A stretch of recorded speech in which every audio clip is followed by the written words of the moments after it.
Bossman Show, Coach Darian DeVries of the 13-0 Drake Bulldogs out of the Missouri Valley Conference. Coach, how are things going with you guys out there in Iowa, man?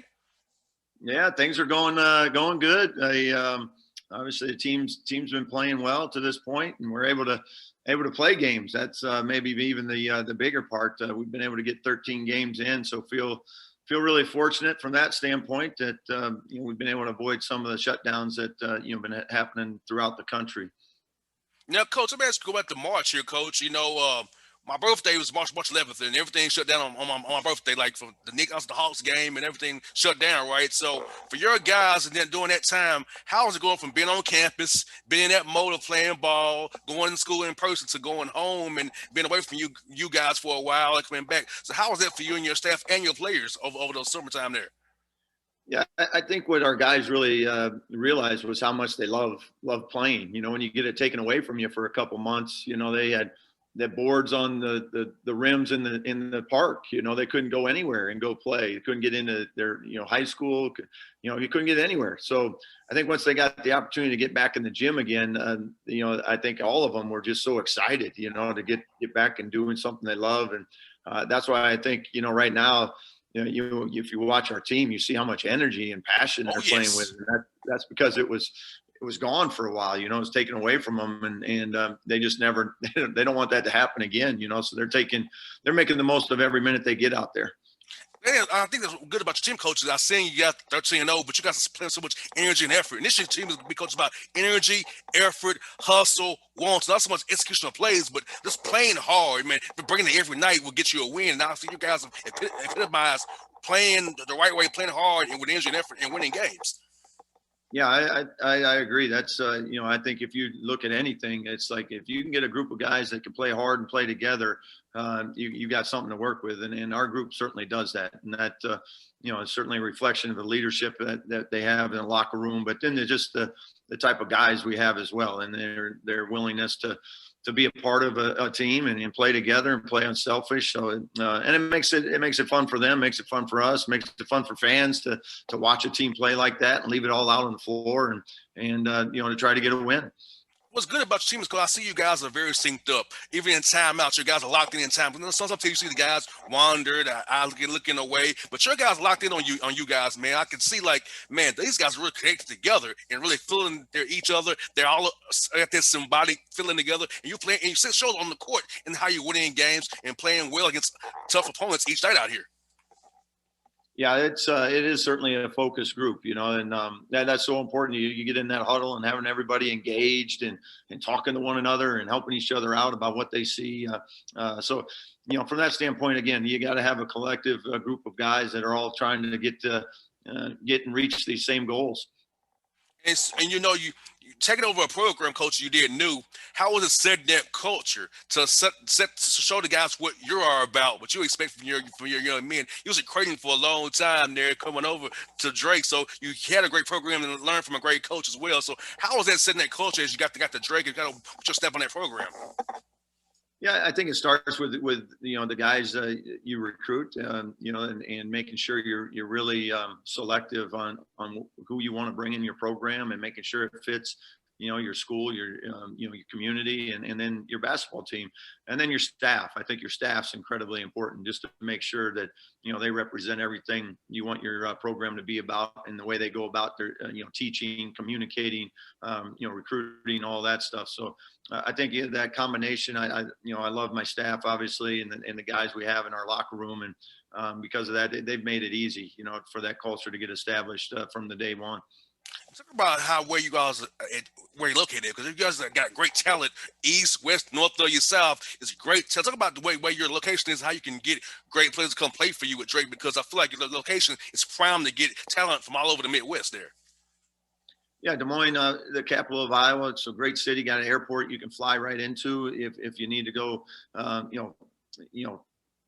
out recruiting or flying somebody in. But in terms of just locally, right here in Iowa, then you can 3 hours to Minneapolis, 3 hours to Kansas City, about 4.5, 5 hours to Chicago, 2 hours to Omaha. So just right there, right in the heart of it all, you can go any direction and be around a bunch of players in a short period of time.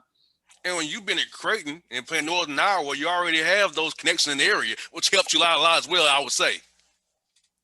Yeah, I was born and raised in Iowa, and then and then was in Omaha for 20 years. So certainly have a lot of roots here in the Midwest, and some ties, and people you've gotten to know over the course of 20 some years that make it a good foundation to have that recruiting base of places that guys you can trust, that when they see somebody or know a player, they know kind of what you're looking for too. And how was it, Coach, trying to recruit via Zoom? I know you probably got wants to be in person with people, man. Get in the homes, get in the gym with them, but having to do this via Zoom or showing the campus of Drake via Zoom, how was that? Yeah, it's different. I much prefer the face to face interaction and things. But it's what we have to do, and it's been fine. It's worked. I didn't know what Zoom was until about last Same here. April. We're figuring it out, but it's been good. It's something that I would love to get back into the gyms and seeing people face to face at some point in their families and those type of things. But we'll make do until that time comes for us all. I say it's good for radio because I was on the phone. So just get to see you guys. Now, whether it's on the phone, it's good for me, man. See you guys there, whether it's be on the phone in the studios. Also, Zoom is good for radio. That's what I'm trying to recruit so much, but radio has been great for us. Good. That's awesome. Good for you. Yes, indeed. And now, Coach, as you guys got back to the campus, trying to get you guys ramped up, how was you trying to kind of gauge your guys so they don't go too hard too soon and have that nagging injury you can't get rid of all year long, or get a guy hurt really bad from going from doing nothing to trying to, play hard, just get back in after because he's a young kid? Yeah. We've been a little lucky because we didn't have, any shutdowns, where we had to sit out for a week or two and then try to crank it right back up again. So we've been able to stay pretty consistent and really kind of moderate like how much we're doing every day and every week, know when to back off and stuff. But for some of those programs that had to sit out a week or 2 weeks and then try to come back in and play a game in like 3 days, that's tough. And it's something we just have been fortunate we haven't had to navigate through yet. And Coach, when you try to get guys prepared for the season, was it easier to kind of put stuff in because when the guys were away from you, so you kind of dumb it down per se, so you didn't put too much on them too soon, and you kind of add stuff as you guys go now, getting this flow here, you're gonna add a little bit more here, add a wrinkle or two here. How's that been, Coach, for you this season? Yeah, we actually took the opposite approach, to be honest with you. So when we got our guys back in July, because we were worried, like, well, if we get shut down for 2 weeks or 4 weeks. We wanted to try to get everything in, so we put it all in on the front end, and then never got shut down. So we were able to get it, right away. So we've been kind of going 5-on-5 really since July, and then as we continued to go, we didn't have anything left to really put in. So then we worked our way backwards and really focused on all the skill stuff going leading up to the season, because we already had so much of our packages offensively, defensively in. And Coach, for a scouting team this year, because some teams may have played a bunch of games, others played 1 or 2 games. So how is it trying to scout teams, kind of figure out, okay, to have enough to kind of know what they really do in this situation or that? How's that been for you this year? Because I know I love to watch film on teams. When I was back in, I played ball, so I love to kind of see what the guys' tendencies are. So how's it been for you guys trying to scout guys, not when they don't have enough tape like you used to have this time of year?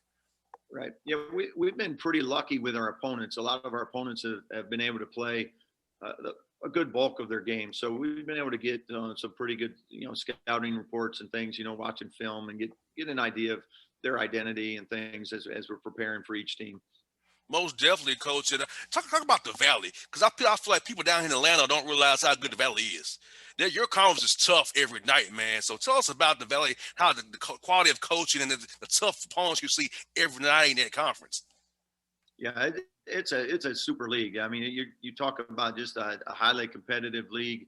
We had Loyola, the team we played this weekend, and was in a Final Four here, a few years back. Wichita State, who was in our league, went to a Final Four from the Valley before they moved to the American Conference. So it's a league that has done a lot of good things. Northern Iowa's been to some Sweet 16s. So it's Creighton when it was in the Valley before it moved to the Big East. It's always been a long tradition of it's having high level basketball, and this year's no different. I think there's just a lot of good coaches in this league, good players, and it makes it fun for everybody, you know, fans included. Now, Coach, I have two more for you. What's your favorite Atlanta eatery or Atlanta moment you had in your life, man? Coach love to come here and eat and find a good spot to eat. So tell us about your favorite experience here in Atlanta, Georgia, man. Well, my favorite experience, well, I have maybe a couple. The Final Four when I was down there was certainly, you know, a good time and enjoyed the city and things. You know, maybe when I was a grad assistant, we were down there playing Georgia State, and we were flying through Atlanta, and I had to try to go find gas. And that was back before we had MapQuest or any of this stuff. I'm driving. I'm from a small town in Iowa, and I got all these big buildings around me. I can't find my way around anywhere. You know, Oh I'm yeah, trying to look up. All I can see is the Superdome getting further away from me in the background. yeah. You were going south, not you was going south, not north. Most definitely, Coach. And now also, let me ask kids, what was your pandemic hobby? Like I said, mine was playing the guitar. Learn how to play the guitar. So what was your kind of pandemic hobby you kind of picked up over the time we had a lot of time, more time to yourself than usual?